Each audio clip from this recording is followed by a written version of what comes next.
All right, decision making. This is probably why there's more of you here. I don't know if it's for the decision making or the Chick-fil-A biscuits. We're going to say it's the decision making, the Chick-fil-A was just the gravy on top, okay? That's just what we're going to do. But decision making is something that everybody looks at and goes, I have to be able to make good decisions. How do I make better decisions? I'm going to change it up a little bit today, and I'm going to give you a couple things that you probably have not thought about. But first of all, let me say this, and this is a quote from Jonathan Lyons, who's a friend of mine, works at Advancement, and I'm probably going to butcher it, but what he said was, decision making, or the decisions that you make, are influenced by others. Now just think about that. I'll say it one more time. The decisions that you make are influenced by others. And I started thinking about it. Jonathan was sitting in my office, and I was starting to think about that over and over again. And then he started saying, Brian, look at social media. People put things up on social media because they know that their friends are going to do what to it? Criticize it?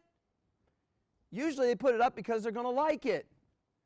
So Jonathan says social media has changed the way that we made decisions. Our society has changed the way we make decisions. It's no longer, hey, I know the right thing to do. It's more, hey, I know that I want to do this because I don't want to let my friends down. So it's important that we start with that thought that decision making is affected by others. So when we go to that, we have to understand a couple things about decision making. Number one, decision making is like a coin. So I borrowed a coin from Dan McDougall because for some reason I didn't have a quarter this morning. But on a quarter, there are two sides to that coin. There are heads, there are tails, right? And with that heads or tails, usually if you go to a football game or any other game where you've got to choose who gets the ball first, they flip a coin. Now, the nerd that I am, I'm kind of curious, does it land on heads more? Does it land on tails more? According to Wikipedia, because you know Wikipedia is all of that, if you start the coin on heads and you flip it from heads, 51% of the time it's going to land on heads. A little bit of trivia for you just in case you're ever on Jeopardy one day, okay? But the whole idea is there's two sides to that coin. And there's two sides to decision making. The first side, the tails side, is that you've got to know how to follow decisions. We all have people that make decisions for us. It's called the government. It's called I'm not allowed to drive 85 on 70 on the way home from the airport. I didn't get a ticket, but I'm not allowed to do that because the speed limit says that it's at 70. Also, the government tells me that I've got to pay my taxes every April by the 15th, or I get in trouble if I haven't requested an extension. Also, the rules that you have is from professors, decisions that have been made for you. None of you were able to write your syllabuses, right? None of you were able to do that. So the whole idea is you have to follow those decisions that other people made for you. Let me make this statement. The way that you follow a decision really influences and dictates how you will make decisions. And we'll get into that in a little bit. The way you follow decisions influences how you make them and how you will actually use decision making when you're the one making the decision. So that's the tails side. That's the side most people don't want to think about. I don't want to follow decisions. I'm an independent thinker. But we all have decisions that we must follow. We just do. You follow decisions from your friends. Your friends pick you up. They go, hey, we're going to do this, this, and this. You just go along with it. You made that decision. You follow that. The other side, the head side, which everybody wants to call. If you watch a football game, nobody's up there going, tails. I think it's like 82% of the time, everybody wants to say heads. So I don't know why they don't just start on tails, the officials, and make it a little bit different, but they haven't done that yet. So the head side is about when you have the opportunity to make decisions. And when you make decisions, you've got to understand that the decision that you make is going to have a holistic effect on your life. So when I make a decision, like this last week, to be traveling to start out in Louisville, then to actually start out in Cincinnati, then to Louisville, then back to Cedarville, then out to Seattle, then back here, and then next week it's to Nashville, and then the next Sunday it's down to Joplin, Missouri. So when I make those decisions to travel, it affects my family. Most of you know that my wife is legally blind. She has it's called juvenile macular degeneration. She has no central vision, so she can't drive. So as soon as I leave Cedarville, not that I'm everything, but when I leave Cedarville, she's got to arrange rides for kids to be taken to school, be picked up from school, get to doctor's office, get to soccer games, get to band practice, all these things that she has to do. Also, my kids are affected when I'm gone. They are. My oldest needs dad time. And when he doesn't have dad time, he gets really cranky. So when I'm gone for the last week, he did really well, by the way, so I have to make sure I tell Keegan that. But the whole idea is when I'm gone for a week, it has an effect on them. So when I make decisions, even though that decision is the right decision for the job that I have and for the university that I work for and for the family, it has an effect. It has a holistic effect on things. And when I look at decision making, I kind of think of like when I pull up to a gas station. I pulled up to a gas station in Louisville, Kentucky last Friday because I almost ran the minivan out of gas. And I just don't drive Cedarville vans that often, and I got to it, and it was on yellow, and I think I coasted in on fumes. So I opened the gas door, and there's this little thing on the gas door in the car that has a circle with a big old line through it, say, please do not use E85 gasoline. Now, if you're from Indiana, Ohio, you're not going to see a lot of E85 unless you're around a lot of places that sell corn. Now, if you go out to Iowa, you're going to see a lot of E85. That's a lower grade gasoline. So what the van is telling me, not the van, but the manufacturer of the vehicle is telling me, don't put that kind of fuel in your tank. Now, my dad used to have an Oldsmobile Aurora, which is an older car, but it required 93 octane gasoline. Yeah, I hated driving that car. Because every time I drove that car, putting 93 octane in that car and not 87 octane in that car was a big price change. But one time, I'm like, you know what? I don't have the money. Dad won't know. I'm going to put 87 in that. And it caused the car a lot of problems.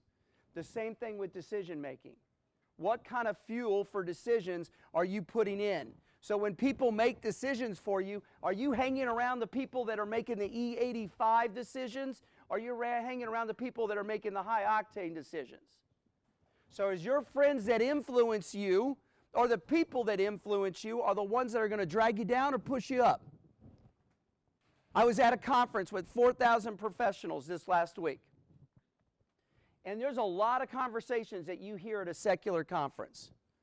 We get stuck in our Cedarville bubble, and then all of a sudden you get out to the conference and you're hearing all these things that are going on, and I'm looking around going, I don't want to be a boss like that just talks crudely, talks about other things, brings people down, complains about things. I want to be that boss or that leader that puts that 93 octane, that high octane fuel in our decision making to make you better.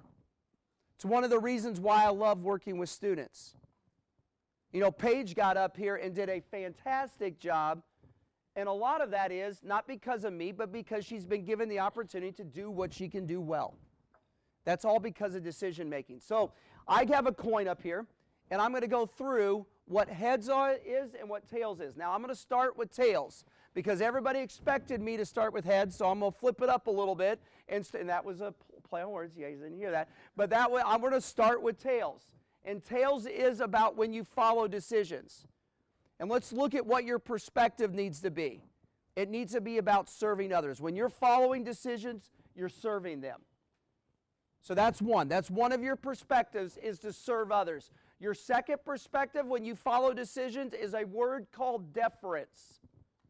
It's showing deference to somebody else. Not only deference to your leader, but deference to your peers and deference to the people that you lead. There will be some times that I'll ask our team, hey, what decision should be made?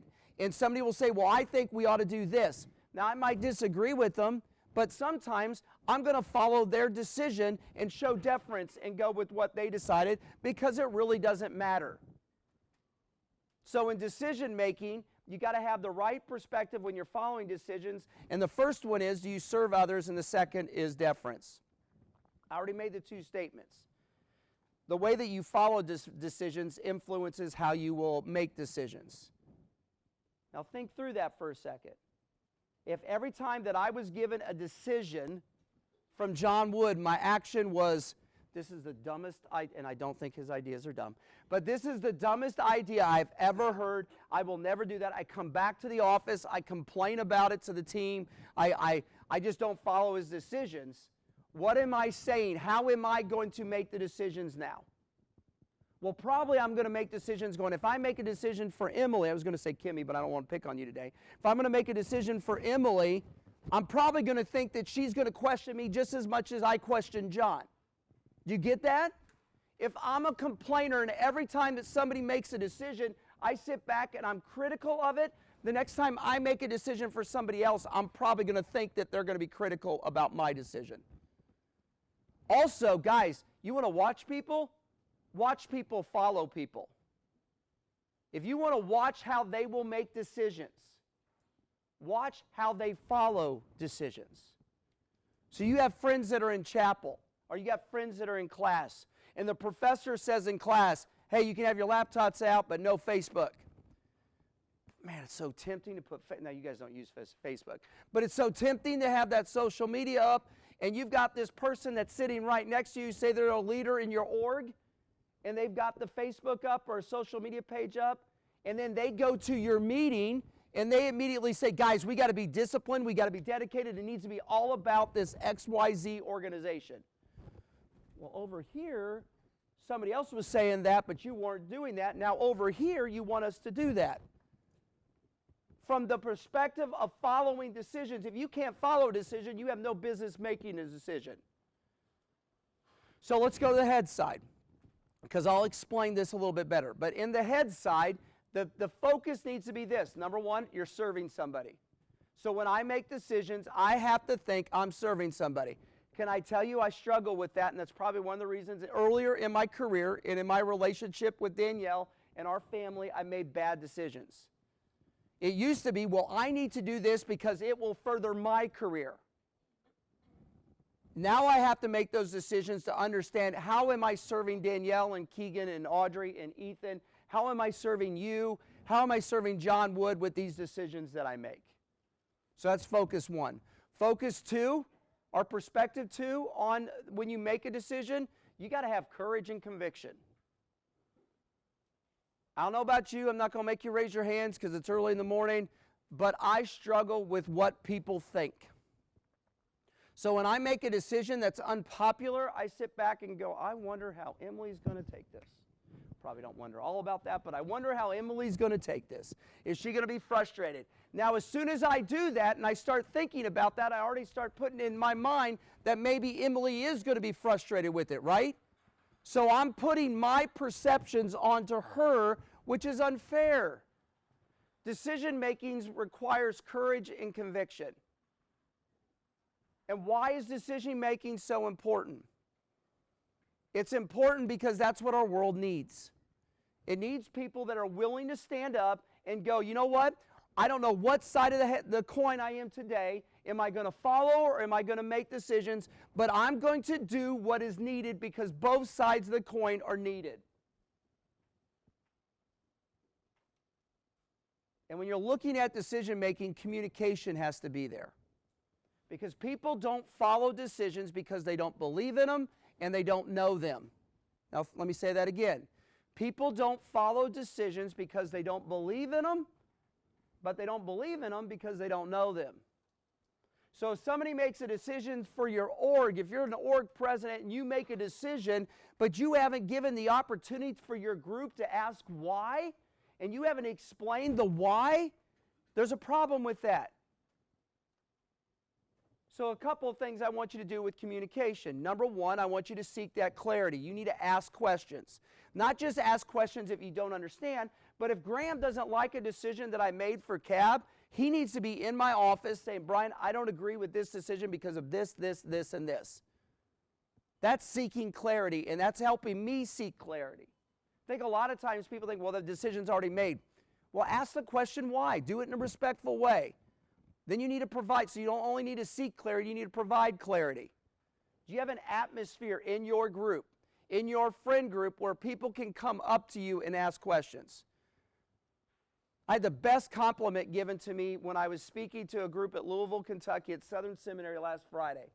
We were talking about customer experience, something I'm really passionate about, and we were talking about it, and there were a couple guys that came into the room. You could tell, man, they didn't want to be there. Arms were crossed. They were like, what the heck is this guy from Ohio going to tell us?